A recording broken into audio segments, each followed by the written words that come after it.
Man, DINKs, DINKWADs, what do they mean? It's wild to me that the idea of being called a DINK is now popular. It's so popular that people are able to live the life on their own terms. They're not having to worry about how much groceries cost, how much gas costs, how high of an income I have. Now they have an opportunity to take their time, have a long runway. And guess what they're not worrying about? They're not worrying about the basics. It's a beautiful thing, right?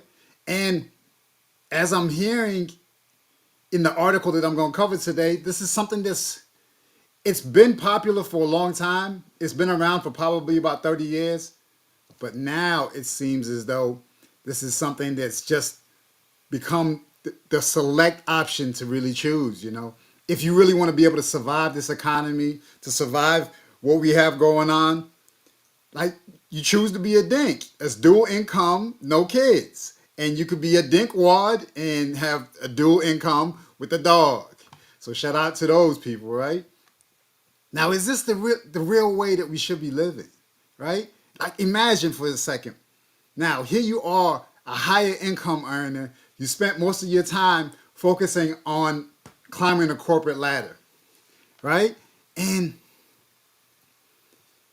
you're achieving all of your goals. You get to go on vacations where you want to go. You don't have no worries. That's what's happening here. It's a beautiful thing, and I just want to have a quick conversation with you guys about it because I think that it's something that's worthy of us covering, right? Right. So, what do they say? This is what they say right here. DINKs, right? The child-free couples making that are making more money than the average couple with a child, right? The DINKs movement has grown significantly given today's socioeconomic climate, right? And can you believe it?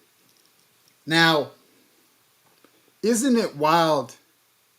Isn't it wild to think about the idea of us not being as stressed, not having to suffer through like the cost of like raising a child? Now, I think that the idea of having a child is a beautiful thing. I also have one myself. I'm fortunate to not have one who's a burden.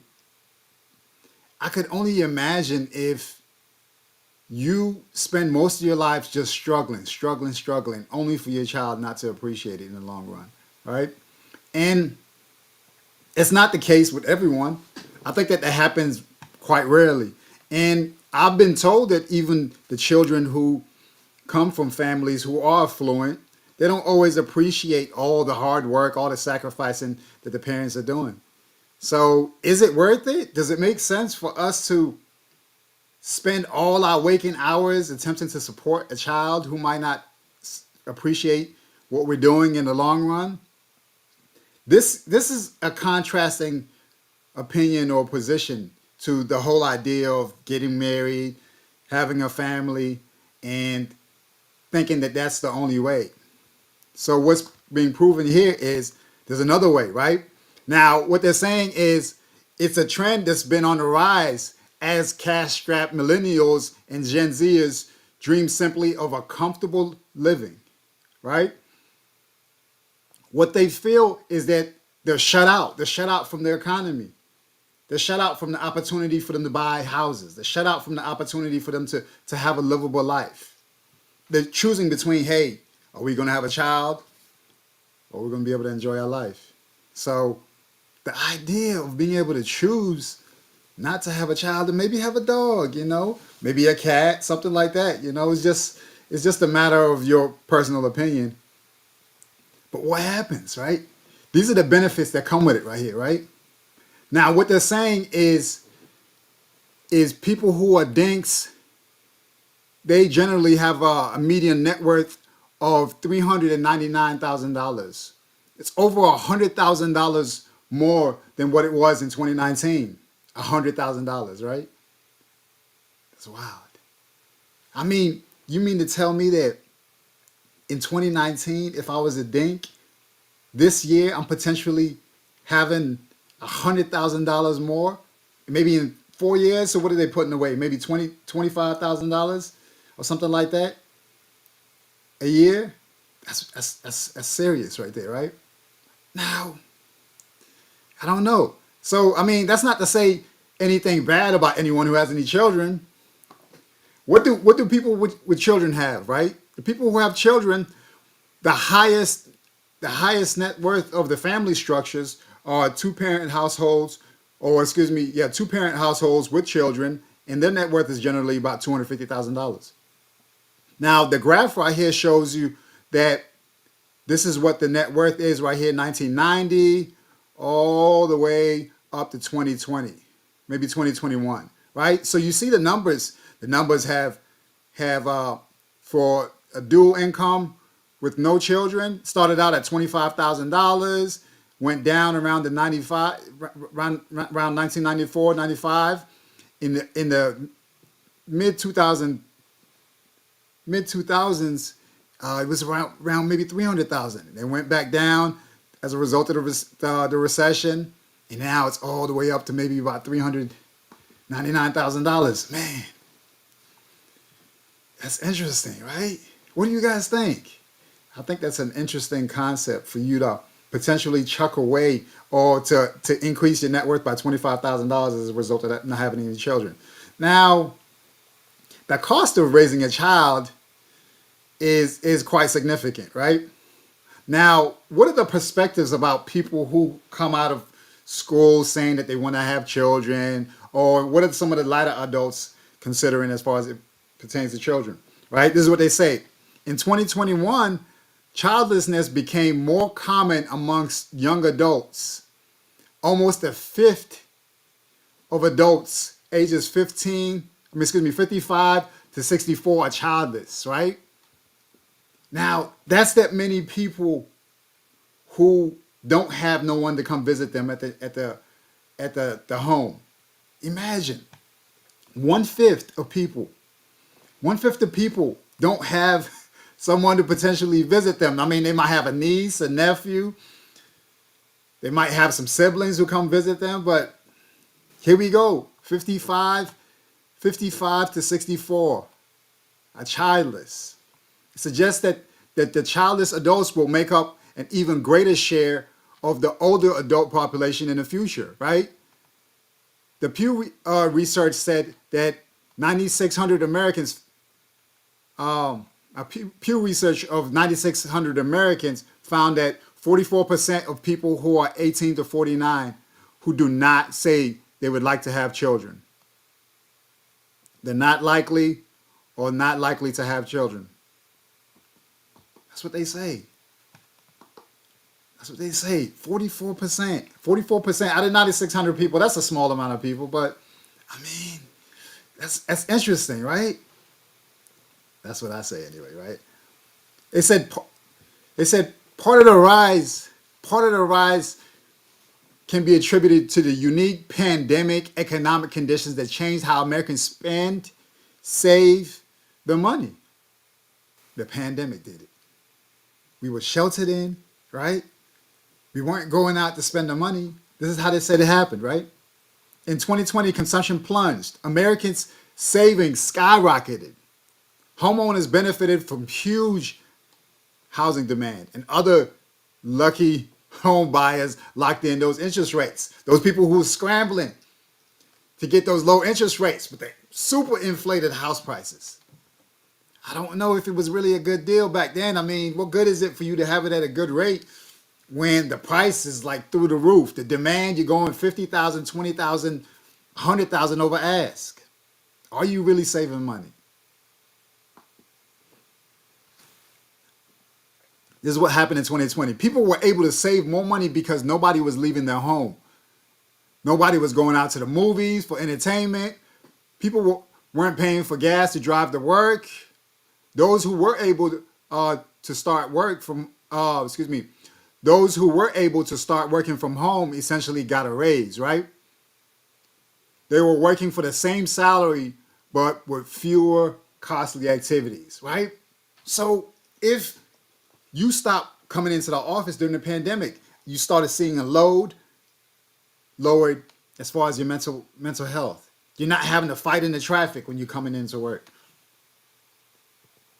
You have an opportunity now to just get centered, come into work, and you don't have the burden of being on the road, fighting with people on the road, and then coming into work and then still trying to figure out a way for you to make it.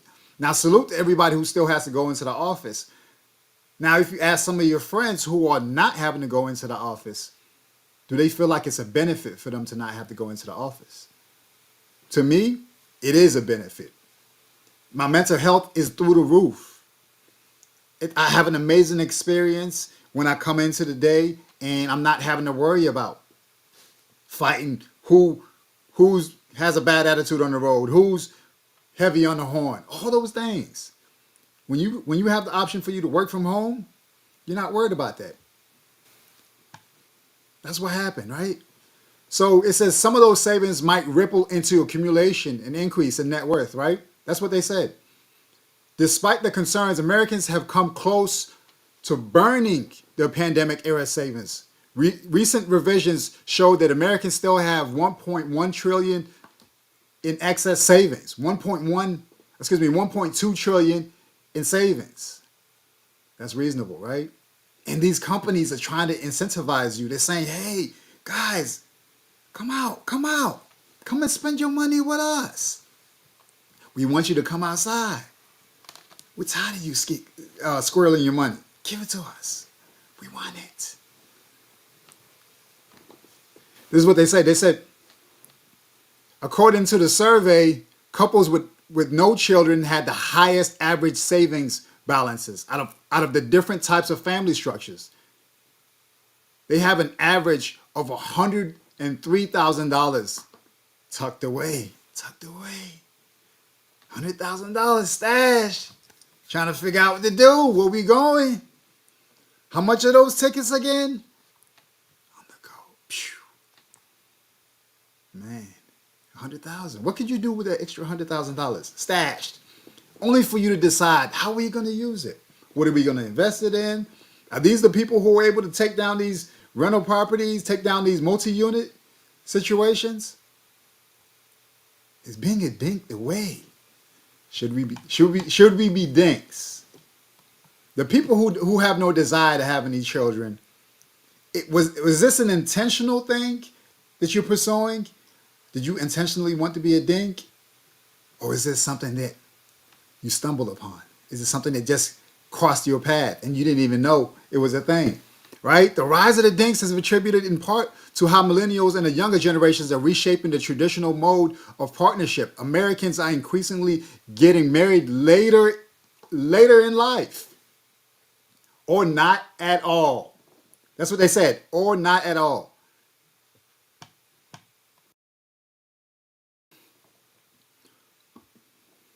Not at all. They're not getting married. They're like, nah, let's just be a partner. Just be my partner. Now, there's no way of getting around the contract. Now, this is the beauty of talking to the lead attorney, someone who's been in the marriage and family court for the last 20 years. People say, oh, I don't want the courts. I don't want the courts to be involved in my dealings. I don't want the courts, the state to be involved in any of my affairs. But when you have a contract, don't you involve the state in your affair? When you have a contract, don't you want the state to enforce the contract? There's no way to get away from the state. I've discovered that. There's no way. Like, we tell ourselves that we want to get away from having a state-sanctioned union. Anytime you have a contract, you have a state-sanctioned union. You can't get around it. They're like, nah, bruh, come back. Come here, man. Come here. Give us some of that money, man. Get some of these court fees. Get some of these tickets. That's one of the few places where I believe money is being printed. The court system. Printed. Right? What do they say? So it says, Millennials are leaving behind the idea of parenthood, especially as they face increasingly infeasible homeownership and the effects of climate change. What's more, the cost of raising one child to the high school years is estimated to be $310,000. The bulk of the median DINK net worth is how much it costs to raise a child. $310,000. Now, what do we say about that? Come on. Now, why does it cost so much to raise a child? That doesn't make no sense. Not at all. What do they say? They say deciding not to have children and instead deciding to just focus on our interests and our desires that we want out of our, and what we want out of our life. Man, decisions. We're opting to say, nah, bro. $310,000 to raise that child? Oh man. 310, let me calculate that. 310, 18 years. What's that, bro? Let's pull it up. I'm math, I'm a C student. Give me a second, guys. What's that? Is that 18? We'll do 18 years. You know what? Divided by 18 years.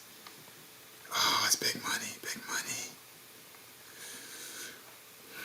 17,200 every year for 18 years. 17,000 every year. In order for you to invest that $300,000 right there into your child, it's going to cost you $17,000 every year. So it's still more. It's still less than what the DINKs are able to chuck away. $17,000 that they're able to miss. $17,000 that can go towards an investment vehicle that goes to work. Man, it's a beautiful thing. And I'll say this. In my opinion, it used to be all about money. It used to be all about how much money you had, how much you were giving to your children. I'm of the thinking now that our true riches are in our children. The investments that they make into the world. The type of character that they end up having. And the positive impact of them being here. And them being able to further contribute to your legacy. That's the legacy right there. The investment. Children will opt to, from what I've heard from people who have more than I have, they would opt to struggle with you and you be present than for you to be away. And they have everything, right? So, what do you guys think? Does it make sense? Is dinking the way? Is that even a word? Dinking? Salute to Wally. Salute Wally. What do you think? What do you think? What do you think about this? Does the idea of being a dink sound more attractive? JT Coin Reigns, does being a dink sound more attractive to you, knowing that you could squirrel away $300,000? $300,000. You're saving yourself. You're saving yourself from potentially spending $300,000 to raise a child. Now, you can get endless return on an investment, on children now. Now, you can have children from all sorts of dynamics. You can have the Rockefeller dynamic. You can have the Vanderbilt dynamic. It just depends. I like the idea of us choosing the way that we want to live our life. And the way our children are going to live, right? And some of those socioeconomic shifts might also explain why different types of family structures are doing better than others. For instance, single Americans with children have seen their net worth more than double over the last decade. What? Hold up now. Single parent? Let's read that again. Hold on.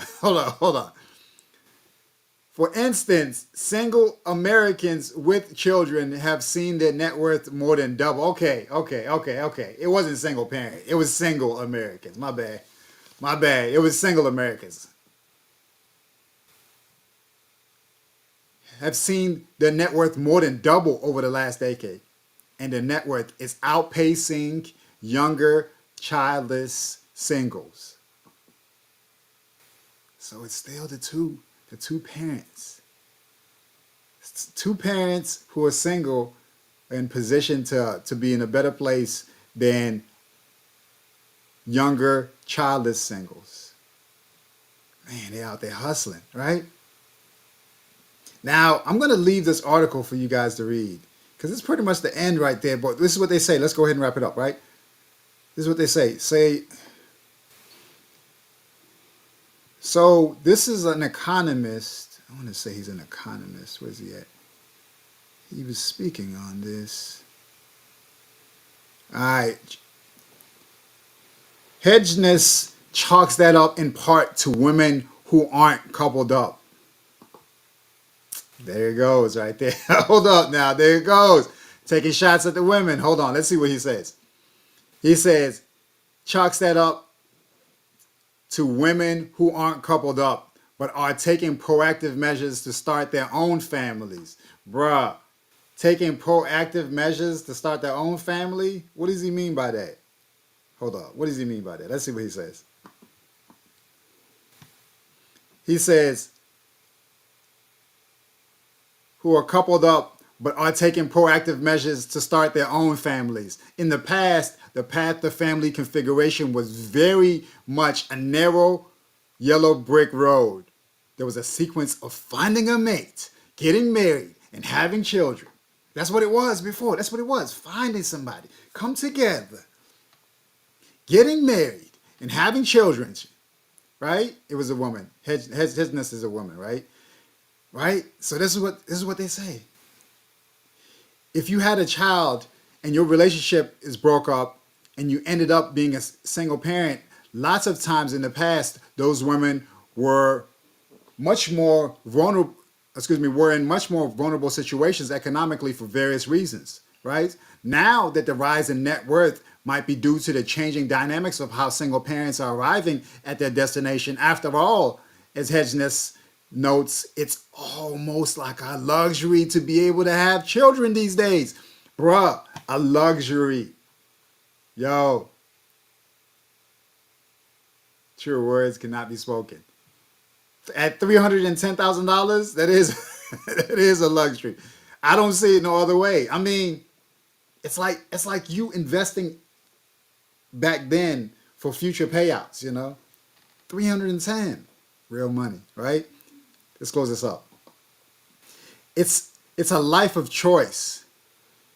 Jasmine Rogers, a 33-year-old DINKWAD and consultant, previously told us the freedom and the power in being able to choose to remain childless and to also have jobs that we both really enjoy, that afford us a great life.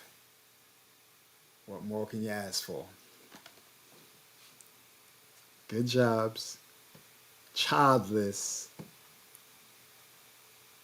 an intentional plan. How much more could you ask for? That afford us a really great life. Who would have known? Being a DINKWAD, is the way to go. I'll be curious to hear what you guys think. Have you considered the idea of being a DINK? Does it make sense to you? Do you think that it's too much of a sacrifice? I'm sure that there are people who had hopes of having children, but unfortunately, the fantasy and the reality of finding someone to pair with out here is not practical sometimes. So that's what we have to deal with. So salute to you guys. I'll be interested to hear what y'all think. DINKWAD. I thought DINKWAD was like a derogatory term. For some reason I thought that DINK was just a derogatory term, but I'll be interested to hear what you guys think. But that's all I got today, man. Salute. And I look forward to seeing y'all next time. Leave a comment in the chat. Tell me what you think. You like the idea of being a DINK? I don't know. I mean, if that's what you want, that's what you want. I like the idea of people pursuing exactly what it is they want out of life.